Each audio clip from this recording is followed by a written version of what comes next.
La clase de hoy de,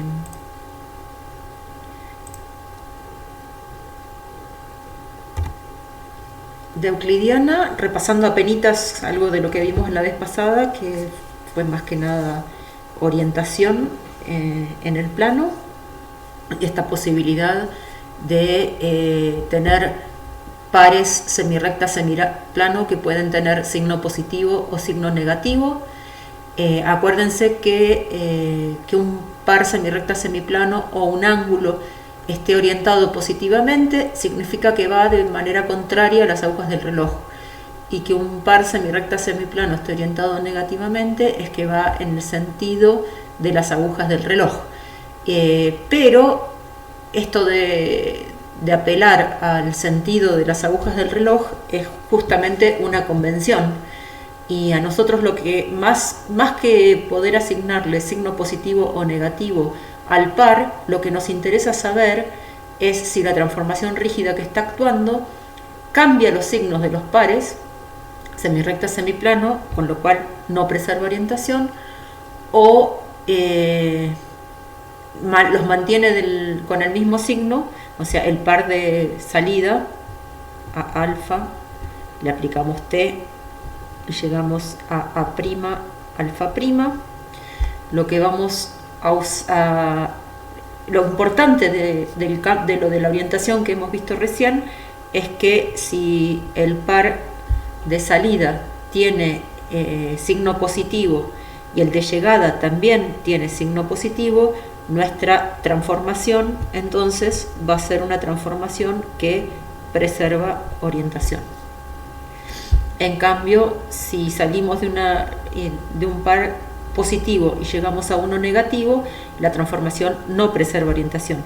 O sea que, más que saber cómo están orientadas las cosas, nos interesa saber si una transformación cambia o no la orientación del plano. Bueno, una vez que tenemos definido todo lo que tiene que ver con orientación, ya tenemos nuestros 3 axiomas de transformaciones rígidas, que son el 7, que tiene parte A y B, el 8, que nos dice que la inversa de una transformación rígida también es transformación rígida, y la composición de transformaciones rígidas es transformación rígida, y el 9, que nos provee esta manera particular de determinar muy bien una transformación rígida conociendo cómo actúa sobre un par semirrecta semiplano. O sea que lo que nos dice el axioma 9 es que para saber cómo funciona toda la función, o sea, cómo se aplica la función a cualquier punto del espacio, alcanza con saber cómo actúa sobre un par semirrecta semiplano. Por lo tanto, la información que necesitamos es el par de salida semirrecta semiplano y el par de llegada semirrecta semiplano, que es la imagen del par de salida.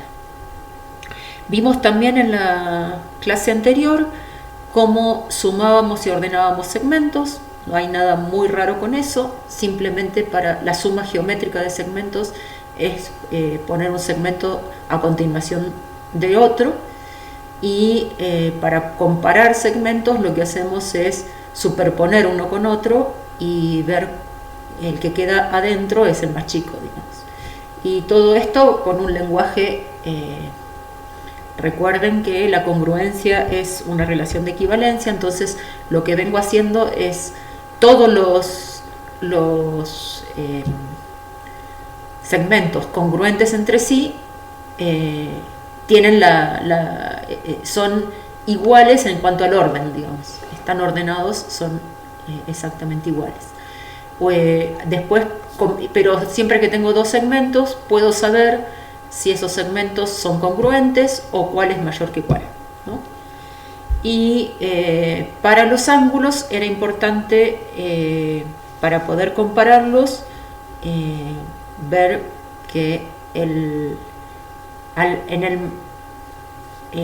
puedo superponerlos haciendo coincidir uno de los lados, y va a ser el menor aquel cuyo segundo lado quede como semirrecta interior del otro. Y la suma geométrica de ángulos trae algunas sorpresas porque se suman ángulos orientados y puede pasar que el resultado de sumar dos ángulos sea más chico que los ángulos sumandos. También pueden pasar algunas cosas raras y bueno, yo quería, a ver, vamos a agregar una diapo de repaso, pero una cosa que es interesante es esta cuestión de tener el orden y de tener la suma, y en este caso estamos mirando segmentos y estamos mirando ángulos, ¿no? Pero también podríamos tener números, ¿no?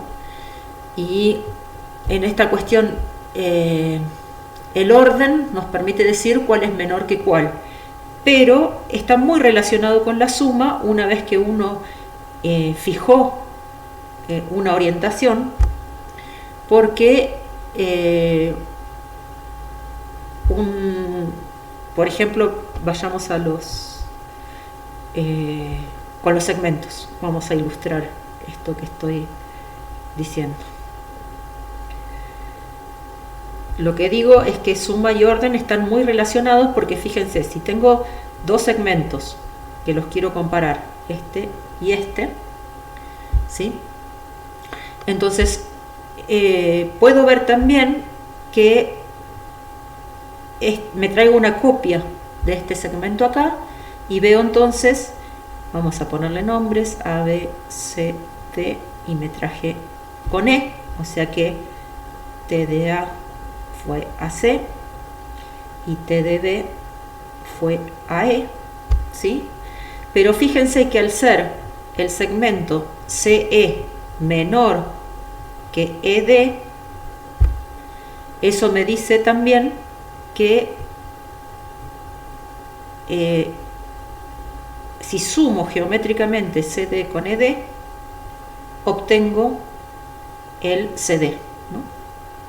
O sea que fíjense, me quedó ahí todo medio superpuesto y feo. CD. O sea que fíjense que de alguna manera que dos segmentos sumen algo, me está diciendo que cada uno de los sumandos es menor. Este es parte de... ¿Qué estoy haciendo acá? Acá me equivoqué con este, perdón. Ahí me di cuenta cuando... acá como C es uno de los sumandos, ¿sí? Eso hace que veamos a CE como menor que CD, porque justamente le tengo que agregar algo para obtener el valor más grande. Al segmento más chico le tengo que agregar un pedazo para tener algo como el segmento más grande. Y eso es lo que cuando nos metemos con ángulos deja de funcionar tan fácil. Entonces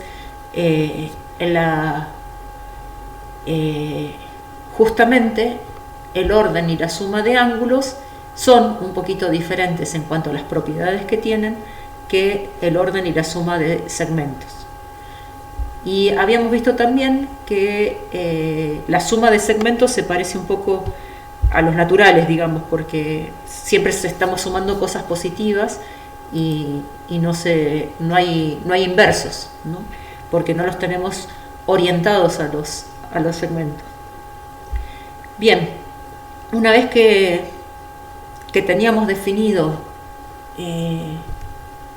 orden y suma en segmentos y en ángulos, la definición que viene importante es la de ángulo recto.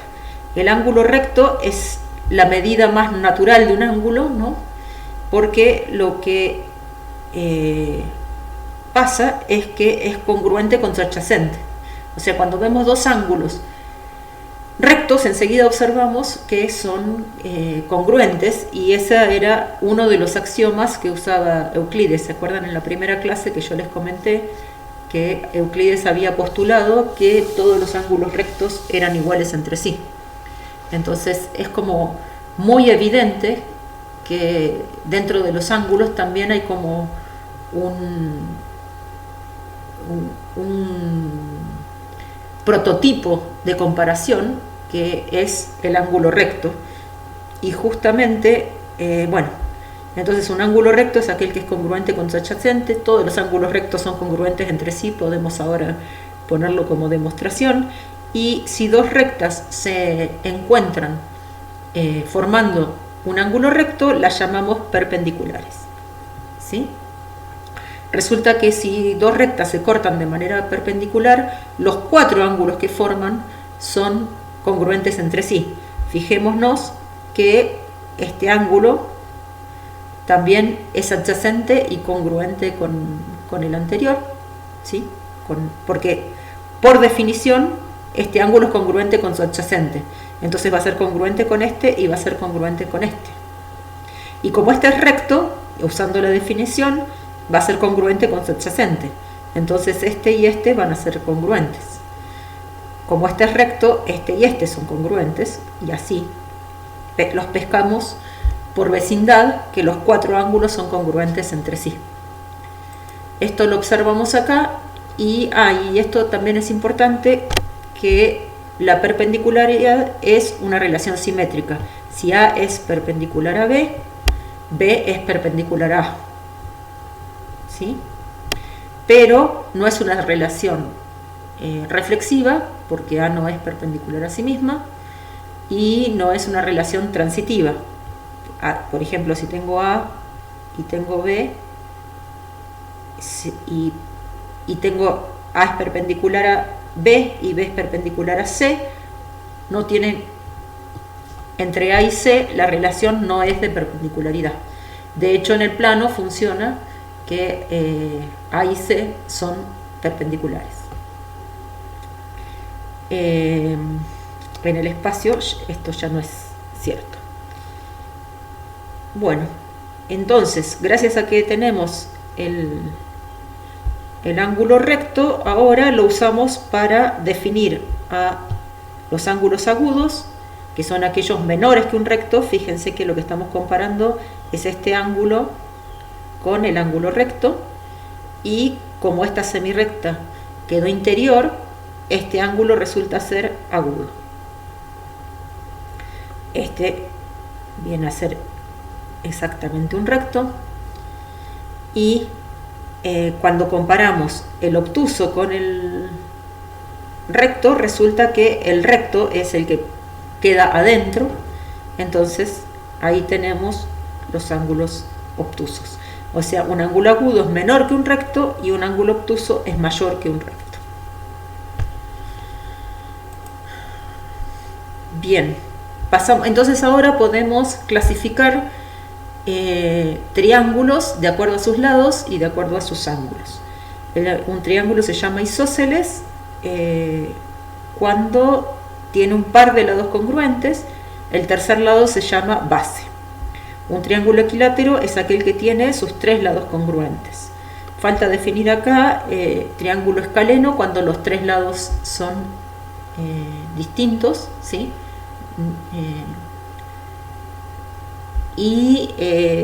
Una cuestión importante es que fíjense que el equilátero tiene tres pares de lados congruentes. O sea, el lado AB, si este triángulo fuera equilátero, que no me salió muy, isósceles significa que tiene dos lados congruentes.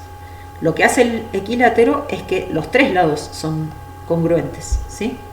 Entonces el equilátero es isósceles también, porque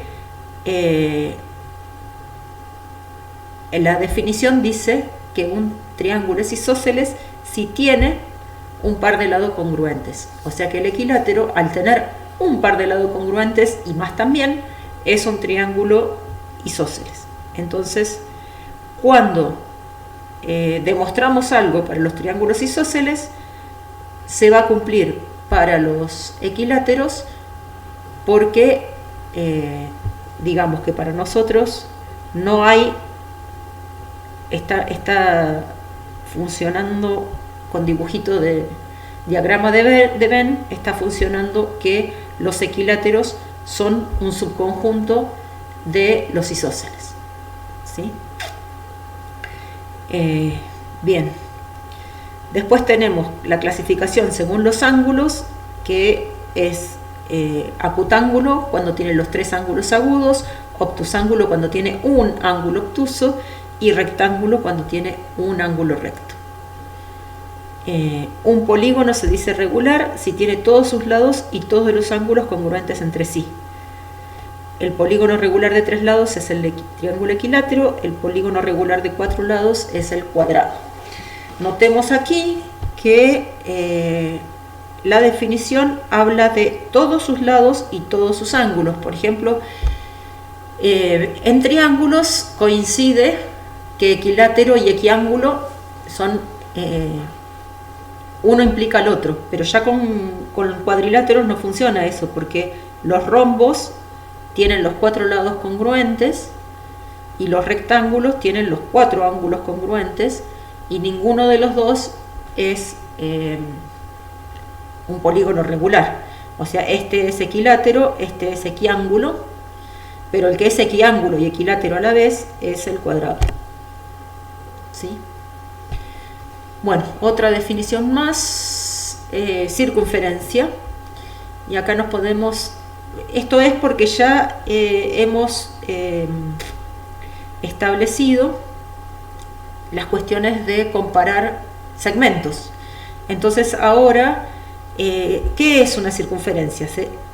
Necesito tener el centro y un segmento que lo llamo R mayúscula de conjunto, ¿sí? Pero que no es una recta, es un segmento. Entonces, dado un punto O y un segmento R, el conjunto de puntos que están tales que OP es congruente con R, eso se llama circunferencia de centro O y radio R. Entonces, si yo me paro acá, lo que voy a ver es que OS es congruente con el R este que estoy poniendo acá. Entonces S pertenece a la circunferencia, ¿sí? Y si me busco, y si agarro con R y busco puntos que estén a distancia R, justo van a estar sobre la circunferencia, ¿sí? Y círculo va a ser el conjunto de todos los puntos que se encuentren a una distancia menor o igual que R. En realidad no podemos hablar de distancia porque no lo definimos, pero si el segmento, o sea, un punto que ande por acá, T, es interior a la circunferencia porque el segmento OT es menor, ¿sí? Si me lo traigo para acá a comparar, el segmento OT resulta ser menor que el R. Entonces, la unión de la circunferencia con el interior se llama círculo. Y acá es entonces interesante que la figura, las palabras circunferencia hacen referencia al borde y el círculo hace referencia al disco completo, ¿sí? Y lo interesante es justamente que hay dos palabras distintas, que eso no sucede con los polígonos, ¿no?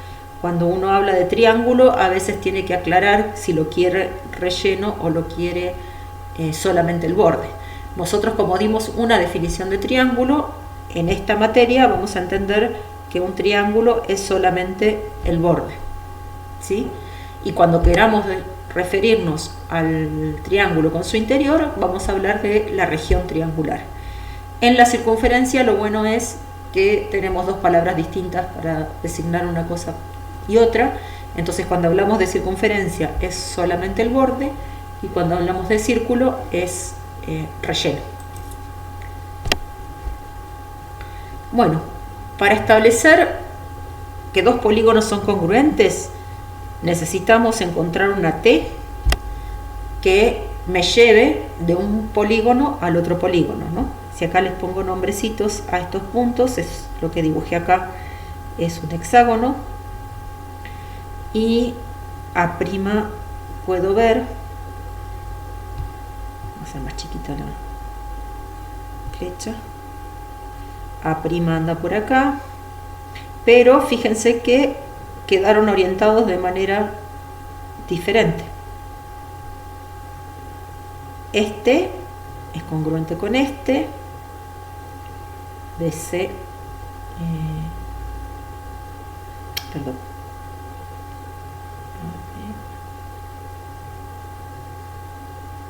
no, lo nombré mal. A ver.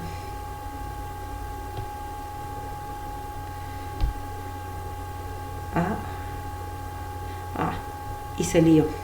Yo los había hecho. Está bien.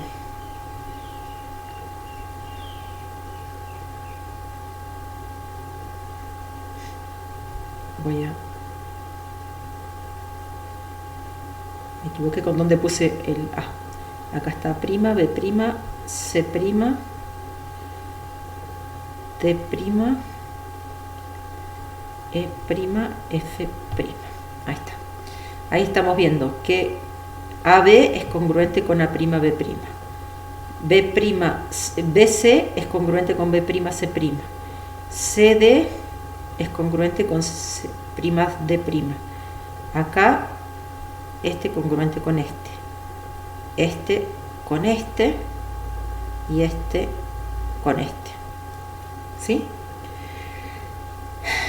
Eso, como los polígonos son de alguna manera articulados, el único que no se articula es el triángulo, digamos. Si esto lo estuviéramos haciendo con varillitas, puedo deformar uno de estos polígonos y mantendría entonces todos los lados iguales sin mantener los ángulos, porque esto se puede agrandar o achicar, ¿sí? Entonces lo interesante ahí es que no alcanza con que los lados sean congruentes, sino que también tienen que ser los ángulos congruentes. O sea que el ángulo que forman acá tiene que ser el de vértice A que está ahí. Este ángulo que está en D tiene que ser congruente con ese. Entonces lo que pasa es, o sea, no hay duda, vamos a ponerle F y F' a estas dos figuras. Si yo tengo la T que me manda de F a F', puedo asegurar perfectamente que F y F' son congruentes. Lo que quiero decir es que si me dan como dato que todos los lados son congruentes, no me alcanza para afirmar que las figuras son congruentes, porque justamente puede haber deformaciones al trasladarlo. Pero si mantengo fijos los lados y también los ángulos, entonces sí las figuras son congruentes. Entonces, yo puedo, para mirar que dos polígonos sean congruentes, puedo explicitar cuál es la T que me lleva de uno al otro. Yo, por ejemplo, esto lo hice con GeoGebra, hice primero una simetría, un reflejé, y después hice una rotación. Entonces estas dos figuras quedaron así como parecido a un espejito. Ahora, pues, entonces, para ver si dos segmentos y si dos polígonos son congruentes, la mejor manera es explicitar la transformación que me lleva de uno al otro, ¿sí? Pero ahí es donde aparecen los criterios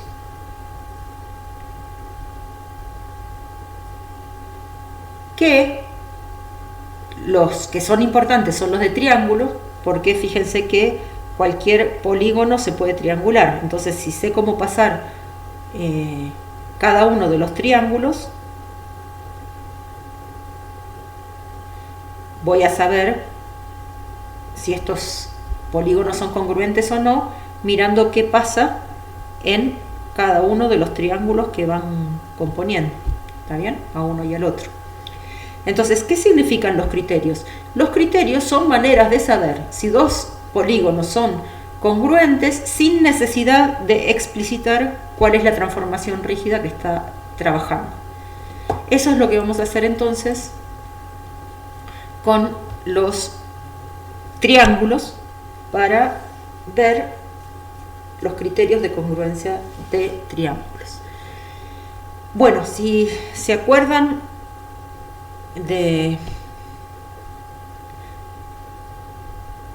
la escuela secundaria, capaz que nunca lo vieron, hay 4 criterios de congruencia de triángulos, y esto es útil también pensar en si yo tengo varillitas tipo del Mecano o algo así, y me proveen de 3 varillitas, ¿cuántos triángulos puedo armar con eso? Y en realidad es uno solo que se puede armar, si es que se puede armar. Hay una condición que si me dan 3 varillitas puede pasar que no se pueda armar si dos de los lados no alcanzan a cerrar a encontrarse para cerrar el triángulo, ¿sí? Y eso se conoce como la desigualdad triangular. Estamos muy cerca de poder demostrar la desigualdad triangular como teorema, pero nos hace falta, antes de poder demostrar eso, tener demostradas algunas cosas con triángulos isósceles que nos falta un poquito de teoría para poder hacerlo. ¿Cuáles eran estos 4 criterios de congruencia de triángulos? Ahí vengo con... no me acordaba cómo lo había llamado. Vamos con el primero. El primer criterio de congruencia de triángulos dice que si tengo 2 triángulos donde son congruentes un lado con el otro, este con este, y el ángulo comprendido, entonces todos los 2 triángulos son congruentes y puedo encontrar esa T que me lleva de uno al otro. O sea que lo que me están diciendo es que el segmento AB es congruente con... El GeoGebra no deja poner primas, pero es más fácil trabajar con primas, y en el apunte está con primas, o sea que interpreten acá que la prima es el A1 y el B' es el B1. Entonces los datos que me dan son que AB es congruente con A'B', que BC es congruente con B'C', y que el ángulo cuyo vértice es el que comparten estos 2 lados, el ABC, es congruente con el A'B'C'. Fíjense que me está hablando de congruencia y no de orientación. Estos 2 ángulos pueden ser congruentes e igualmente orientados, o congruentes y distintamente orientados, y funcionan que las figuras son congruentes. Lo que pasa en el segundo caso, si los ángulos tienen distinta orientación, es que la transformación que voy a estar usando no preserva la orientación. Entonces,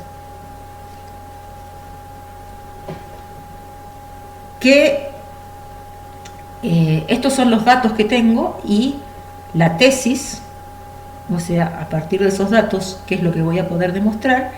Es que los triángulos A'B', C' y ABC son congruentes, pero eso significaría que estoy demostrando que AC es congruente con A'C', y que los ángulos BCA, B'C', A' son congruentes, y ACB, A'C', B' son congruentes. O sea, con 3 datos que me dan, saco los 6 que requiero. Esa es la idea de los criterios de congruencia, que con menos datos que conocer la T completa o los 6 datos de congruencia, me alcanza para saber que los triángulos son congruentes. Vamos entonces a la demostración. Tenemos entonces la información la voy a poner sobre el dibujo. Este lado y este lado son congruentes, este lado y este lado son congruentes, y este ángulo con este ángulo son los que son congruentes, ¿sí? Entonces, voy a proponer una T que la voy a definir a partir de un par semirrecta semiplano, y eso me garantiza por el axioma 9 que mi T está bien definida. Entonces, lo que voy a hacer es ver la imagen de la semirrecta AB, que es este, perdón, tiene que ser la semirrecta DA.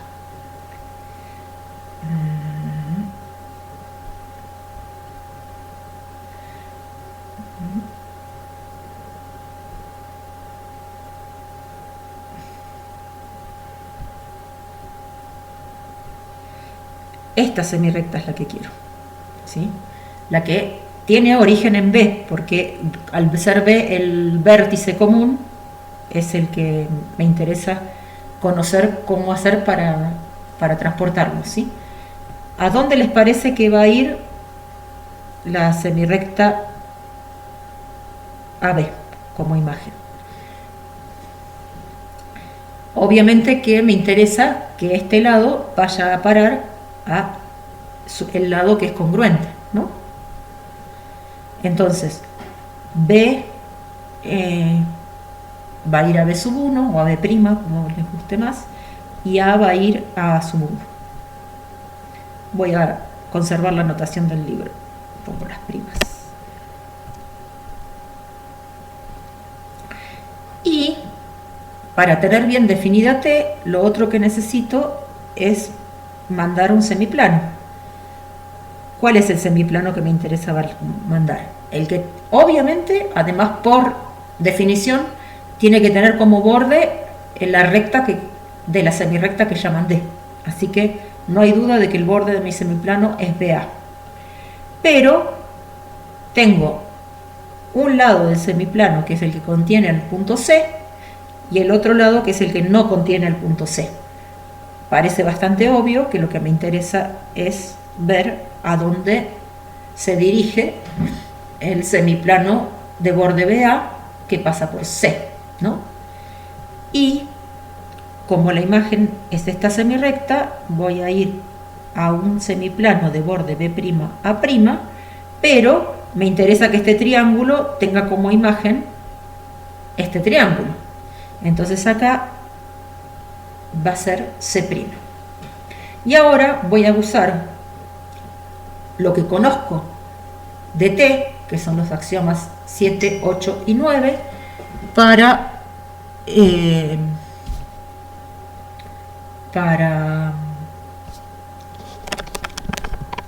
demostrar que esta T, o sea, ¿qué es lo que quiero yo probar?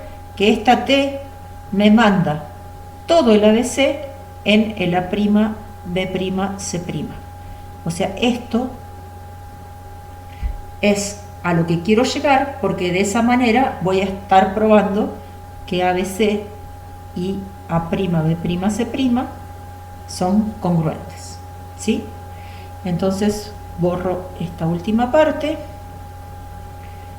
Mi T está bien definida porque tengo el par semirrecta semiplano de origen, el par semirrecta semiplano de llegada, así que por axioma 9 T está bien definida.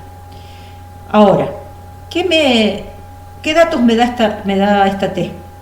¿A dónde va a parar B?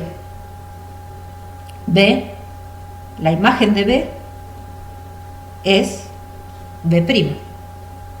No hay duda porque el origen de la semirrecta BA tiene que ir al origen de la semirrecta B' por el axioma 7A. ¿sí? Ahora, ¿a dónde va a parar A? Por un ratito voy a querer que vaya a A', pero no lo sé con toda certeza y eso lo tengo que demostrar. Entonces, por un ratito lo voy a llamar A1 como en el dibujo. ¿Qué sé de A1? Que está en la recta B'A', ¿no?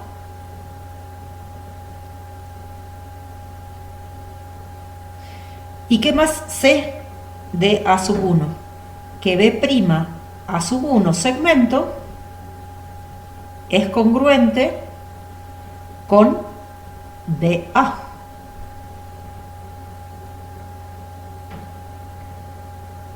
Porque T me mandó B a B' y A a A1.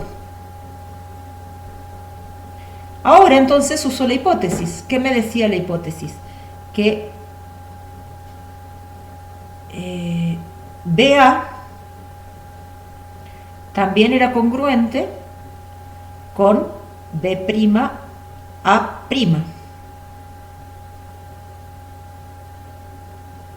¿Sí? Entonces, miremos toda la información que tenemos. De acá que podemos concluir entre B'A1 y BA. Y B'A', perdón. Por transitividad, de ahí podemos sacar entonces, voy a la siguiente diapositiva, que B'A1 es congruente con B'A', porque ambos eran congruentes a BA, que es de la hipótesis. Del primer triángulo. Este por hipótesis y este por la T que armé. Ahora, ¿qué más sabemos? Que A1 pertenece a B'A', semirrecta. Entonces, ¿qué está pasando entre B'A1 y B'A' al pasar esto que está acá? Que este está incluido o incluye al otro. O sea, la idea es que si A' podría estar por acá o por acá, pero no puede ser porque está incluido o incluye y son congruentes. Entonces, de todo esto, por 7b, tengo algún conflicto con que puse A' y A1, pero bueno. La conclusión de esto es que los segmentos, vamos a usar bien el 7b, pero lo voy a escribir de este lado porque no me alcanza. O sea, lo que me está diciendo el 7b es que B'A' es igual a B'A1. Y eso me está diciendo entonces que A' y A1 son iguales. Y esto es por 7b. Pasamos de acá para allá. Entonces, ahora recojamos la información que tenemos hasta ahora. Ahí era donde...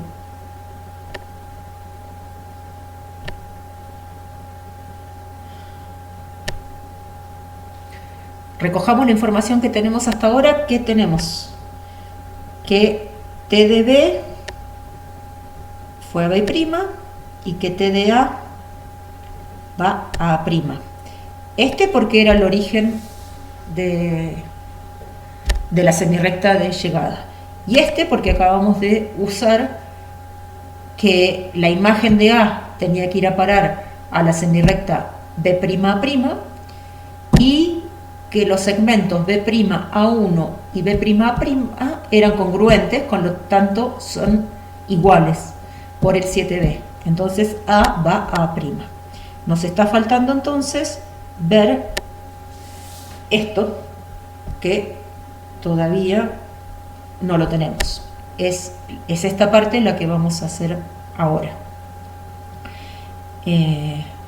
Veamos de nuevo el dibujito. Me convenía más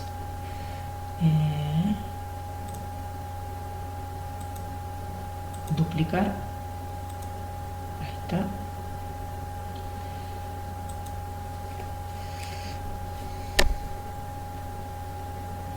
Está trabajando. Tarda un poquito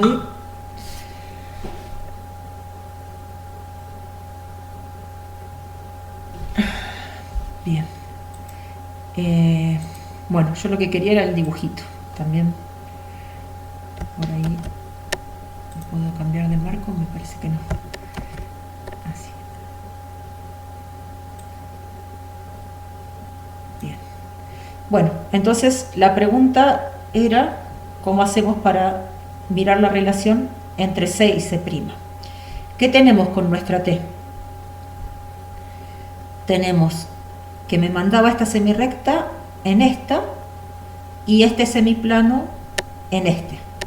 O sea que lo que sé es que T de C, que por un ratito lo llamo C1, pertenece al semiplano de borde A'B', que contiene a C'.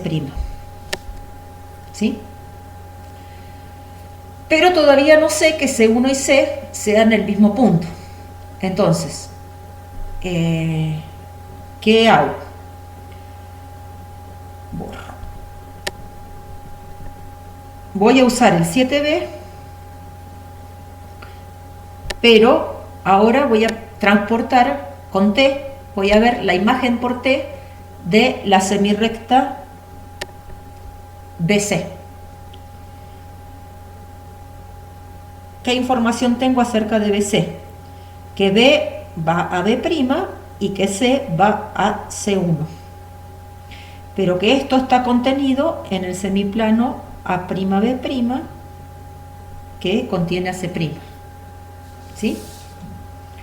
Entonces, la semirrecta B'C1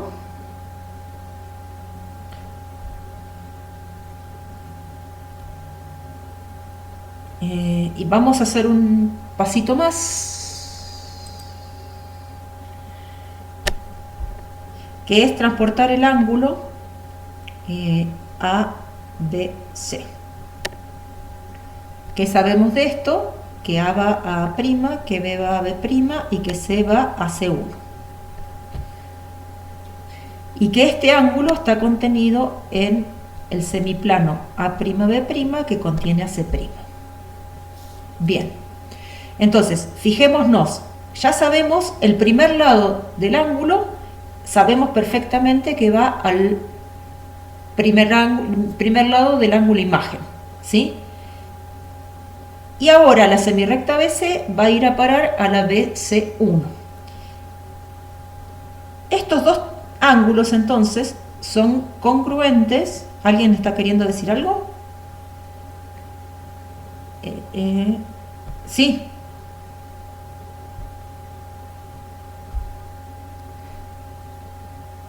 Que no se escuchan. ¿Y será el escozo este del Big Button?